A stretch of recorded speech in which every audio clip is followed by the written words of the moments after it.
in order to have a good relationship with the client, have a relationship which is expanding and growing, isn't around ticking the boxes. It can never be there.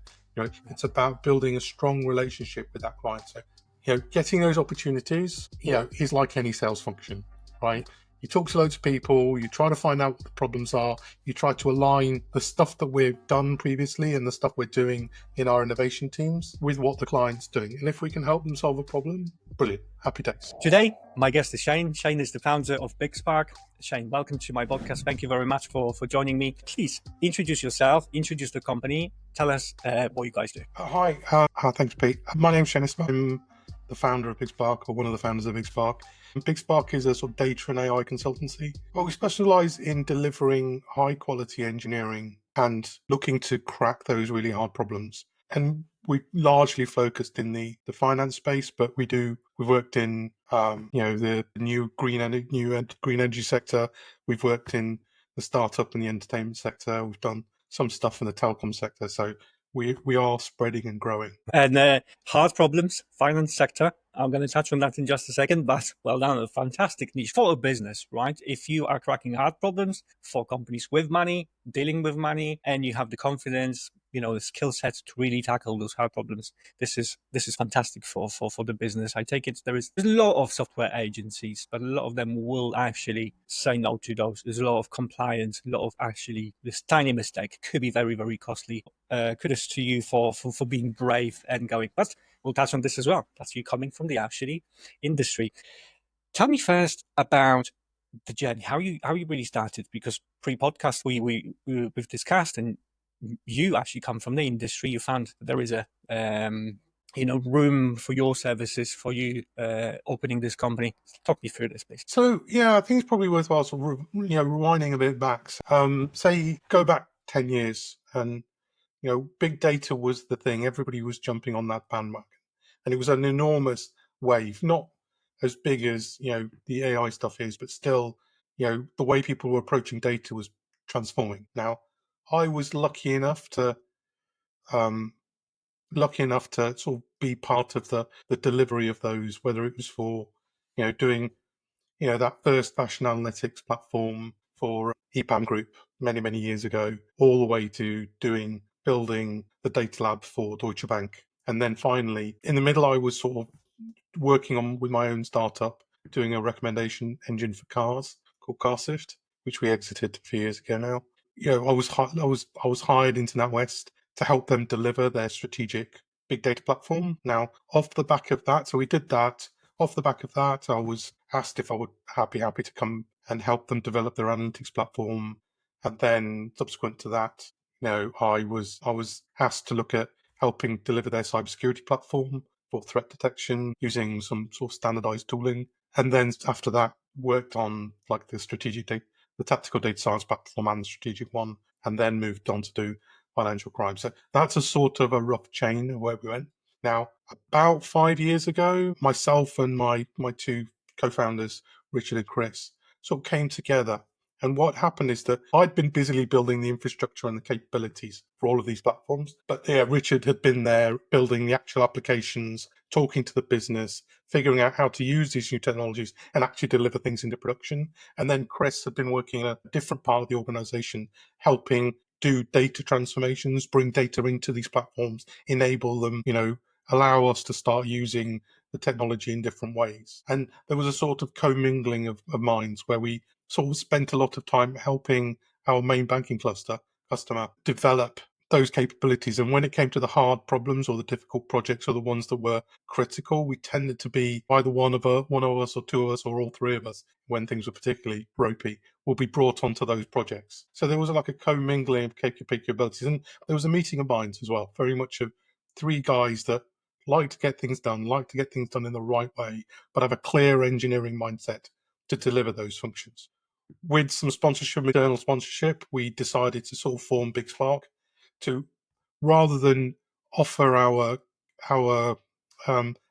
services, for want of a better word, individually, we sort of do it holistically and try to get some synergies so that the projects that we were developing and created had a much more of a focused mindset.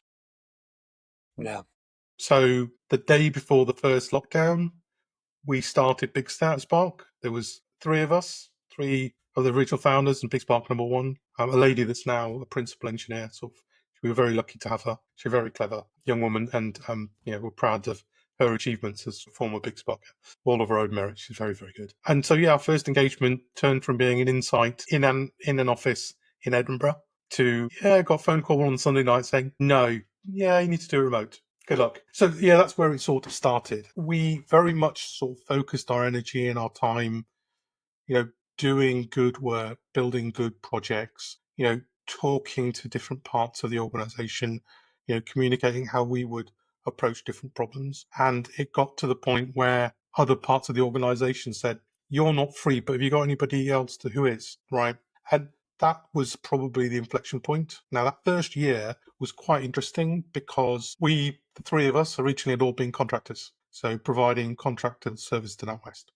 And we were approached, and originally we followed the same mantra. We found some good contractors, we offered them in, and actually what we found was the engineers that we were providing were good, but they weren't really big sparkers in a way that our big sparker number one was very much took the same mantra, had the same mindset, and was using, rather than using being an independent contractor, sort of building her own furrow, she was very much using the skills of the founders to sort of augment her learning, augment her skills, and really, driving change and driving the right way of doing things within the organization. Now, we did that experiment for about a year, and it just sort of, we were growing. We grew to about 10 or 11, I think, people using that methodology in that first year and a half. And it just didn't work. We were struggling to develop that culture, that real alignment around having that clear ability to drive change. Back in my time at Lehman Brothers, it was very much on JP Morgan. There was very much project management was JFDI. Just do it. And that was that critical mindset, that critical capability, right? Wasn't not there. It was not quite congruent with the way that we operated. So we took the decision to start hiring. Hiring specific profiles, interviewing them in a specific way, and drawing them through what we thought, what would have been for us, journeyman process to becoming good engineers.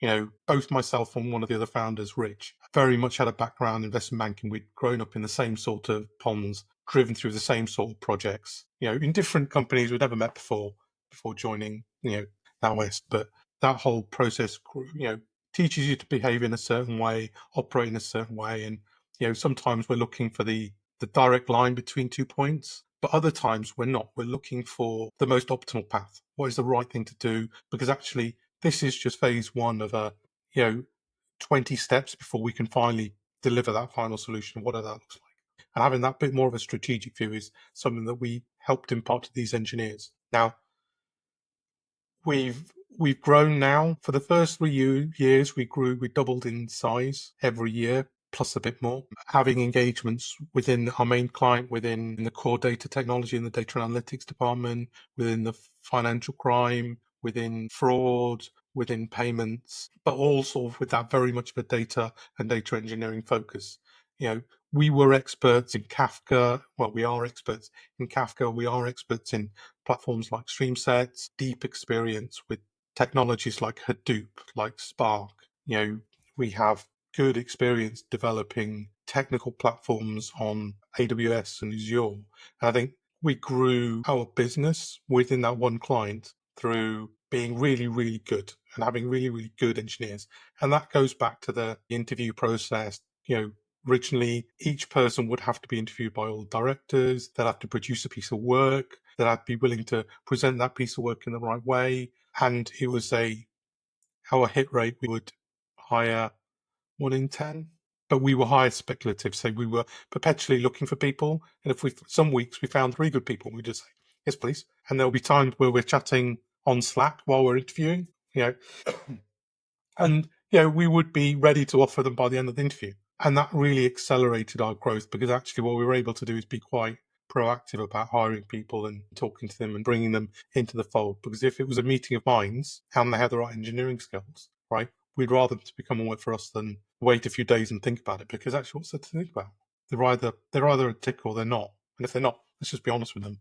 Yeah, I get it. And the super impressive growth, right? And how you approach this, how you manage to overcome challenges, but the growth, it's stunning, right? We've had a chat before the podcast, and I was very impressed then, because to over double your company essentially every year, right, for the first few years in a very, very difficult sector, right, to sell to financial institutions and win new contracts. I always hear is like, oh, the sales cycle is so long, so people could always just have this, right? And why they're not growing is, yeah, we got them, but the sales cycles are super long and super long, but you've got growth, right? So I don't hear any excuses. It's just, hey, we're going, we're trying, right? And if you think someone's right, we're hiring. We need to let someone go.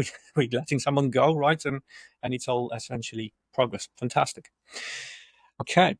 And tell me about that growth in terms of new business acquisition, right? Because obviously, from what I hear, is you engage really deeply with your clients, with those financial institutions, and you actually work with them. And correct me if I'm wrong, for a long time, expanding new projects, and there's always something. And especially in fraud, I believe whatever works now, the people that want to commit fraud, they'll try to find something else, right, to get better. So you have to be a little bit better. They have to be a little bit better. And essentially, once you have contract on this, it's never ending, right? It's not like they're going to give up. It's not going to people that try to prevent this crime going to give up. I think for us, it's very, so let's probably split that question into two. So let's do the fraud stuff. So I completely agree. You've got that continuing ladder of, it's like an arms race for that kind of stuff.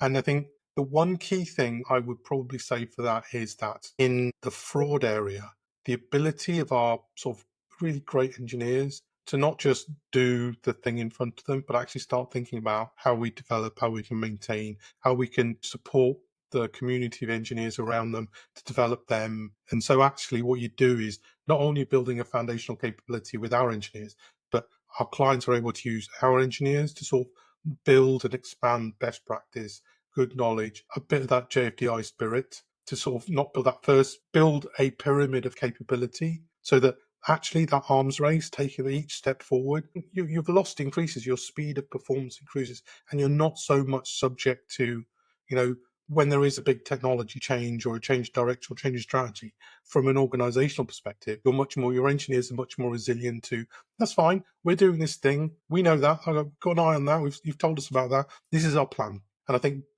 helping that and developing that maturity with our engineers and with the engineers we work with inside a client side is all really important to us. And that's true wherever we are. Now, so the first part of your question was all about acquisition. And yeah, absolutely. Each opportunity in finance is very hard to come by. And delivering the key for each one of these is to be nothing less than brilliant. If you do go into opportunity, we've had situations where we have had opportunities where we didn't do a brilliant job. We did a good job. We did everything we were asked to do. You've got your statement of work with everything listed, and we ticked all the boxes and we got paid, right? That's not enough. That's, from a consultancy perspective, that's fine. We've got paid, revenue's in, or everybody's happy. But in order to have a good relationship with the client, have a relationship which is expanding and growing, isn't around ticking the boxes. It can never be there. It's about building a strong relationship with that client. So getting those opportunities is like any sales function, right? You talk to loads of people, you try to find out what the problems are, you try to align the stuff that we've done previously and the stuff we're doing in our innovation teams with what the client's doing. And if we can help them solve a problem, brilliant, happy days, right? And sometimes it's like, it can't be that. It is very much, we've got a solution now, but actually it doesn't fit our strategy. And I literally had an email about that yesterday for something that would save that organization £1 million this year. No, it's not going to happen because from a strategic, the timing was bad because of what else they're doing internally. I can't change that. I'll tuck away the proposal, and if it comes in useful again, I'll use it somewhere else.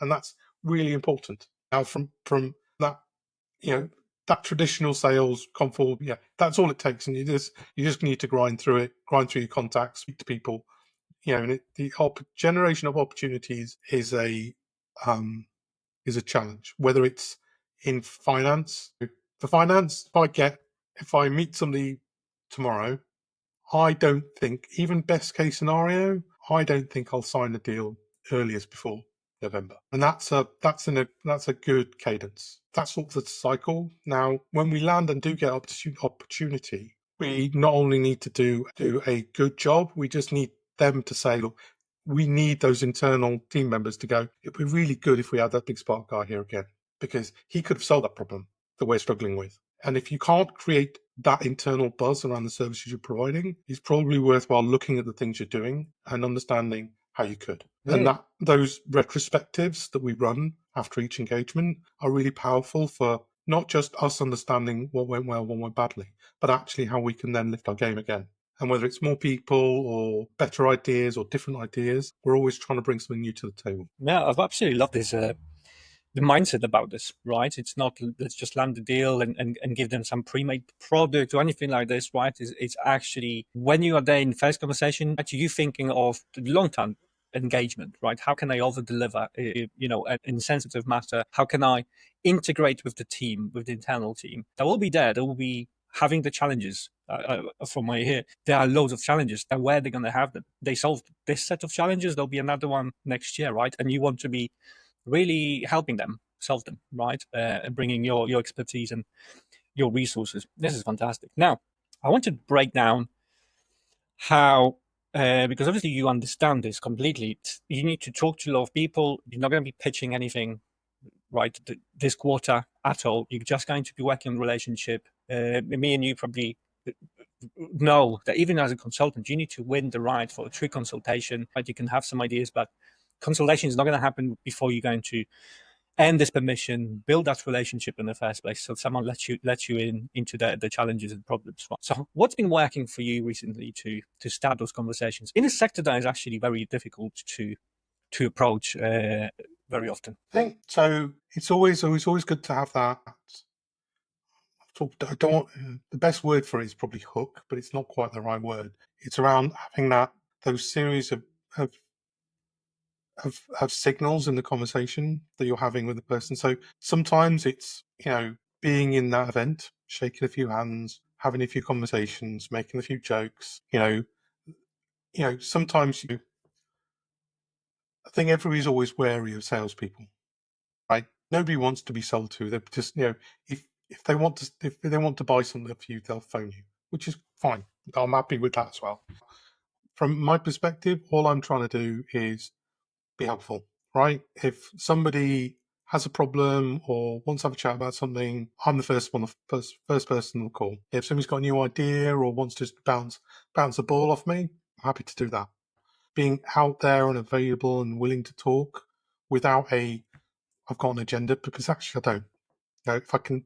If they need me for something, I've got good engineers, I've got decent demand for the people that I do work for now. But actually, you can always, I'm always looking for new people to talk to, new ideas, identify, okay, good one is data quality, right?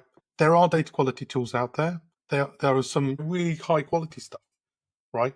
But then I sat down, wrote a proposal with one of my engineers for an augmented data quality tool, right? Sent it to Innovate UK, partnered with Nottingham Trent University, and we now have a tool that we've open source, people can download it, right? But it did certain things for me in terms of my understanding of the problem. One, it gave me a much richer understanding of the statistical underpinning that you need to put in place for creating a tool for data quality. It gave me understanding of how you could do it better, right? And it gave me look, here's some stuff you can use if you want to, right? So when I'm having a conversation with somebody about AI, one of we call it the 2+10 AI governance requirements. Now, one of those foundational elements is data quality. If you run AI models and ML models across poor data, you end up in a situation where, it's garbage in, garbage out. When we're having conversations about AI, I'm going to ask questions around what's data quality is, what's your opinion, how are you doing it, what's your approach, right? What are the challenges you're getting? What does good look like? Are you using the medallion architecture? There's loads of ways to going, and providing that sounding board where I'm quite happy to have a chat. Whether it's a football or a cricket or rugby or whatever it is, I've just gone through my 3 favorite sports. So In this in order. probably order. Yeah, probably There in you order go. as well. So we end up in a situation where you can have conversations, and you need to be that expert, but not in a I'm telling you what to do. It's like, well, I'm hearing you, I'm listening to you. What are the things that have you thought about this, and where are your thinking going in this direction? And I think that's quite a powerful way of communicating with people. Is I've got no expectations. If I have an hour-long conversation with somebody from HSBC, it's probably not going to lead me anywhere. But I've learned something, they've learned something. We're all richer in the world. So, that's always my mantra, right? I need to leave the world in a better place than I started it. Yeah. And that's just, and I think that sort of is my main driver in all of this stuff, is that I'm not the salesman. I'm talking to people, I'm having conversations.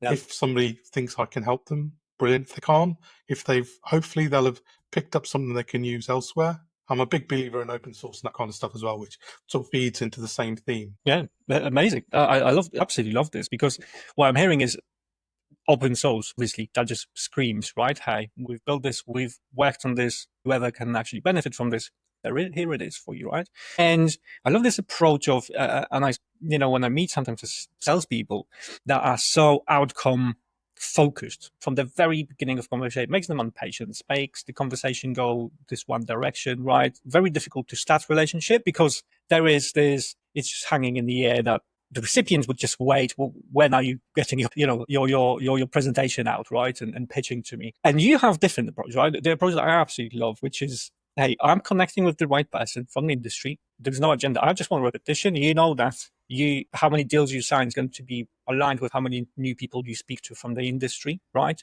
You dare to help them start this relationship. You've got no agenda apart from to show your expertise, learn a little bit more. Maybe not. They're not going to allow you to talk about the deep problems and really big challenges. No one likes to open up about this in 7 minutes, right? But you have this agenda. Hey, I'm here, I'm meeting, I'm sharing my expertise. I'll give you open source. I'll give you, I will help you. And that's how you build this relationship. That I've got the clarity now, why it works for you, and how that business model works for you. As long as someone's going to let you in, right? You then build that relationship through essentially helping. I always say that actually the best salespeople are people that just want to help, right? They don't have this agenda, I need to pitch to you. They just want to actually help. And very often they don't have to be. They never have to ask this question, because they would say, the people then go, Shaine, so if I would want to build that with your team, how much would that cost me? Now you've landed on the same. You never even have to ask for this pitch, right? And people are not willing to spend 2 hours, 3 hours with the perfect prospect to do that. They rather spend 3 hours calling other prospects so they can have volume at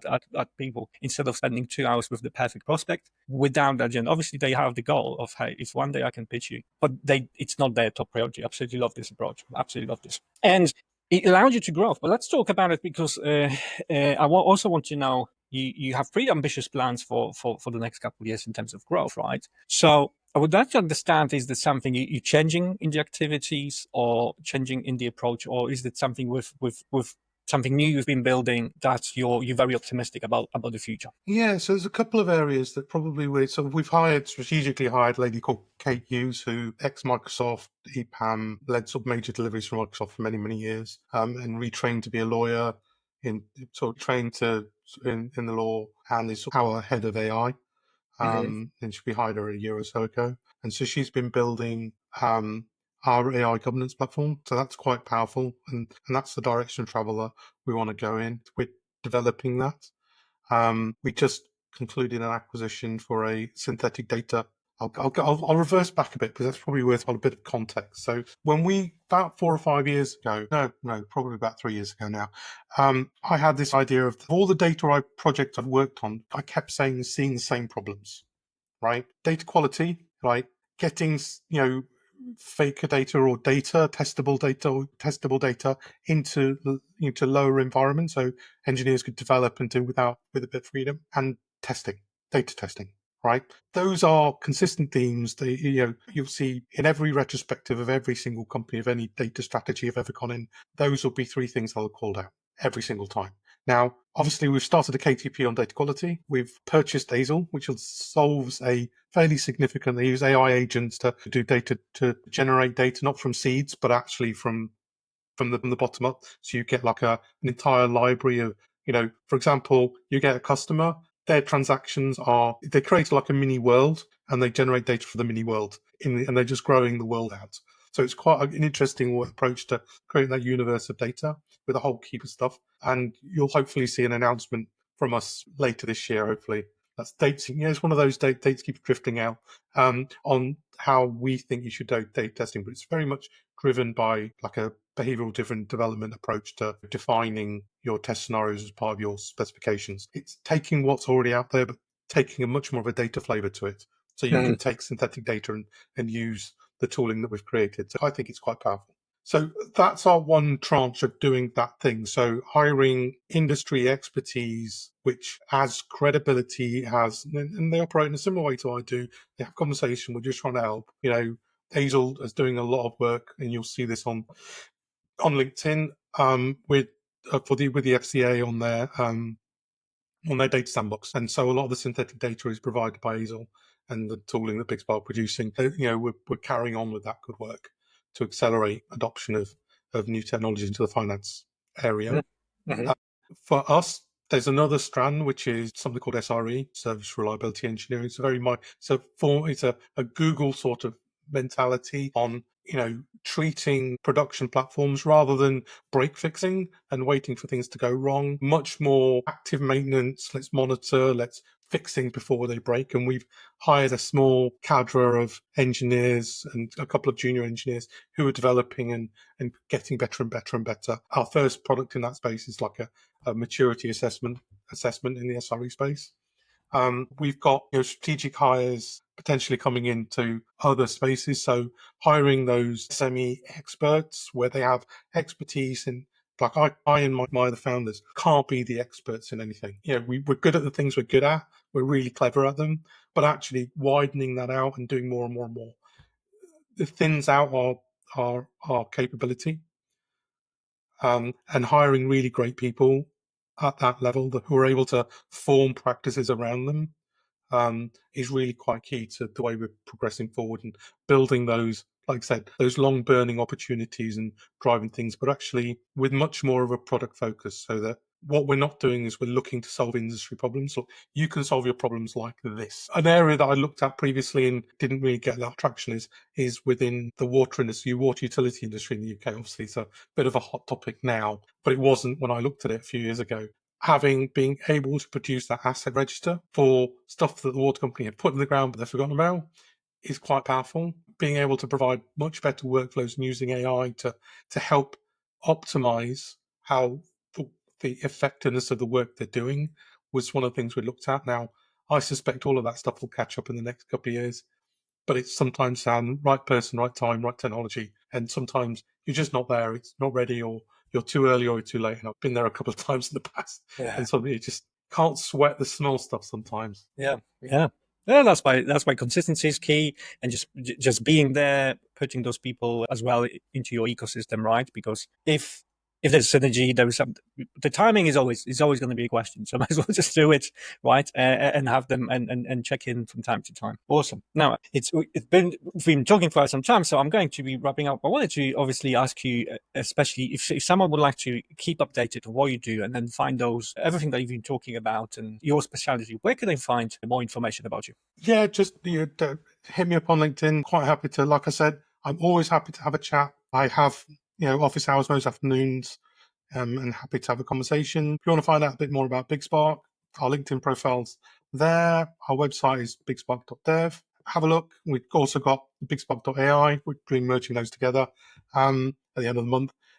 Like I said, happy to have a chat. We'll leave those links for anyone interested to meet Shaine and go and find out more about BigSpark and all those projects that you work on. Please go. But thank you very much for joining me today and really sharing, how you see this. And it's very refreshing to see it in this very, the world has changed. Everyone is now pushing. Everyone's asking for attention. Everyone's asked for half an hour of time so they can just pitch quickly without really knowing what they could pitch. And it's very refreshing to see and how you approach it in a different way. Really starting with that relationship, just being connected, being helpful, putting a lot of work just to leave it as open source for everyone to use and allow that to give yourself more credit and actually connect with more people, really understand probably the challenges, the objections that people have, the questions that they ask about this product, and so on. So I really, really appreciate this approach. But thank you very much for discussing that with me today. I really enjoyed that conversation. Thanks, Pete. Thanks for having me.